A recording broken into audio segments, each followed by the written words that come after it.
I am pretty sure आप में से बहुतों ने हॉस्टल डेज ज़रूर देखी होगी। क्या आपको भी लगता है कि वो आपके हॉस्टल डेज से इंस्पायर्ड है, या फिर वो सीरीज ही आपकी है, बस चेहरा आपका नहीं? कॉपीराइट का केस ठोक दे के मेकर्स पे, पैसा ही वैसा होगा। लेकिन नहीं नहीं, हम यहाँ ऐसा कुछ नहीं करने वाले, बल्कि हम समझेंगे कि why hostel days feels so special. ऐसा क्या है उसमें कि जो शुरू शुरू में हमें हंसाता है, गुदगुदाता है, लेकिन ख़त्म होते होते हमारे इमोशंस को हमारे आंसू के थ्रू बाहर लेके आ जाता है। May be because it's just not a web series, it's a fricking time machine. एक ऐसी टाइम मशीन जो हमें अपने उस वर्जन के पास लेके जाती है जो आज भी अपनी लाइफ का सबसे बेहतरीन और सबसे बेवकूफ़ फेज जी रहा है। टू बी वेरी ऑनेस्ट, मैंने हॉस्टल डेज खुद काफ़ी लेट देखनी स्टार्ट करी। जब इसका पहला सीजन आया तो मैं खुद अपनी हॉस्टल लाइफ जी रहा था। फिर कोरोना आ गया, दुनिया उलट पलट हो गई, जैसे तैसे एक जॉब मिली, फिर एकदम से रिस्पॉन्सिबिलिटीज़ आ गई और धीरे धीरे लाइफ अटेंडेंस से ईएमआई की तरफ चली गई। फिर लगभग जब 5-6 साल बाद मैंने इसे देखना स्टार्ट किया तो मुझे ना एक अजीब सी रियलाइजेशन हुई। मुझे पता चला कि जो दुर्घटना मेरे साथ मेरे हॉस्टल में हुई है वो सिर्फ मेरे साथ नहीं हुई है, इंडिया के लगभग सारे इंजीनियरिंग कॉलेज का वही कहानी चल रही है भाई। इसमें कभी कभी तो मुझे ऐसा लगा कि किसी ने मेरे हॉस्टल की सीसीटीवी फुटेज निकाल के एक वेब सीरीज बना दी है। इसके कैरेक्टर्स जैसे रवि तेजा, नवमीता के कैरेक्टर्स आप मुझे इतने रियल लगे कि मुझे यकीन ही नहीं हुआ कि मैं किसी की एक्टिंग देख रहा हूँ या फिर अपनी पुरानी यादों में तैर रहा हूँ। और इसीलिए ना हॉस्टल डेज देखते वक्त ना हम कुछ कैरेक्टर्स में देख रहे होते हैं, हम खुद को देख रहे होते हैं। अंकित में किसी को वो प्लेसमेंट का स्ट्रेस याद आ जाता है, झांटू में वो यार याद आ जाता है कि जो लाइफ में कभी सीरियस नहीं रहता, लेकिन जब समय आता है तो सबसे पहले वो हमें साथ खड़ा मिलता है। चिराग में वो मोटू दोस्त याद आ जाता है कि जो हमेशा कूल बनने की ट्राई कर रहा है, लेकिन अंदर से उसकी हमसे ज़्यादा फटी पड़ी है।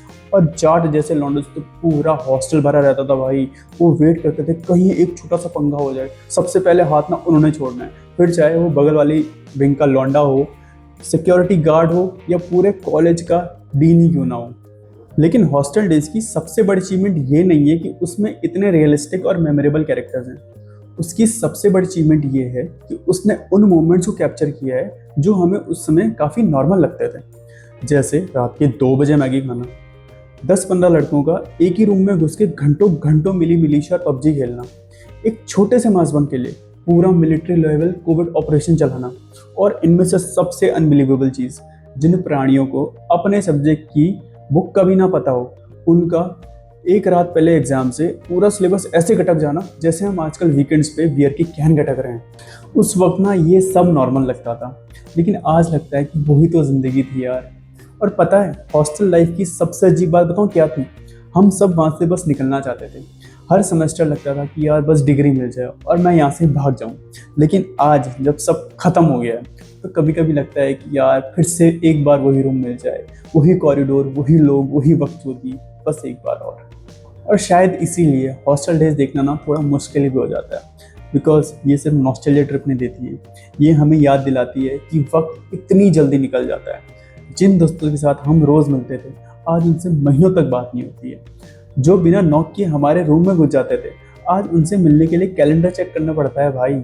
और उस समय जो दुनिया की सबसे बड़ी प्रॉब्लम लगती थी ना, अटेंडेंस, बैकलॉग्स, क्रशेस, मैस का फूड, आज उन्हें याद करके हंसी आती है यार। और वहाँ से ना हमें सिर्फ डिग्री नहीं मिली है, हमने वहाँ से लोगों को समझना सीखा है, एडजस्ट करना सीखा है, सर्वाइव करना सीखा है हर सिचुएशन में। और सबसे इम्पॉर्टेंट, हमने सीखा है कि फैमिली सिर्फ और सिर्फ खून के रिश्तों से नहीं बनती है। कभी कभी फैमिली वो भी बन जाते हैं जिनके साथ अब छोटा सा 10x10 का कमरा शेयर करते हैं। और शायद इसीलिए ना हॉस्टल डेज इतनी पर्सनल फील होती है, बिकॉज हम सिर्फ उसे देख नहीं रहे होते हैं, हम उसे याद कर रहे होते हैं। एक ऐसी ज़िंदगी को याद कर रहे होते हैं जिसे हम उस वक्त नॉर्मल समझ बैठे थे, लेकिन बाद में समझ में आया कि वो नॉर्मल नहीं थी यार, वो स्पेशल थी। और शायद हमारी ज़िंदगी का सबसे खूबसूरत चैप्टर भी। मेरी मानो तो सबसे हार्ट ब्रेकिंग चीज़ हॉस्टल का लास्ट डे नहीं होती है, सबसे हार्ट ब्रेकिंग चीज़ होती है कि हमें पता ही नहीं होता कि वो लास्ट डे है। हमें लगता है कि मिलते रहेंगे, ग्रुप्स एक्टिव रहेंगे, कुछ नहीं बदलेगा, लेकिन फिर पता नहीं कब देखते ही देखते एक पूरा चैप्टर ख़त्म हो जाता है। तो इससे पहले कि आप उस ग्रुप का नाम तक भूल जाएं, जहां महीनों या फिर सालों से एक मैसेज तक नहीं आया है, please send a hi to everyone.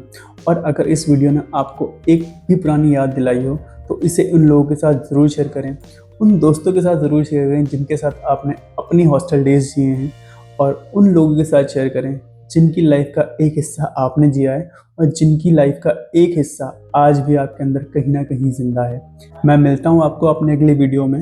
तब तक आप अपने लोगों को संभाल के रखें, क्योंकि वक्त दोबारा मिल जाएगा, लोग नहीं।